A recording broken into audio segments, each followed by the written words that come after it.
We're going to be focusing on substituting points into our quadratic function to see whether or not that the point satisfies the equation.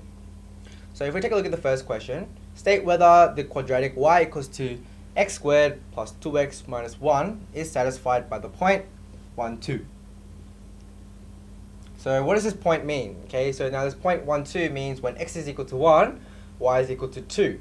Okay, so if x is equal to 1 and y is equal to 2, then the equation will be satisfied. Okay, so what I mean is let's substitute x is equal to 1, okay, because of the point x equals to 1.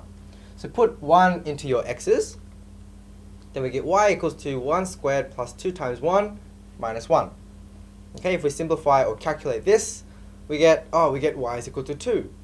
Okay, now that y equals to 2 is really nice because my point here is also 2 at y. Okay, so when x is equal to 1, y is equal to 2. Okay, meaning that this point satisfies the equation or the quadratic y equals to x squared plus 2x minus 1. Now if we take a look at question 2, state whether this quadratic y equals to 3x squared plus 2x is satisfied by the point 1, 3. Okay, so again, let's take the same approach. When x equals to 1, hopefully y is equal to 3 in this equation.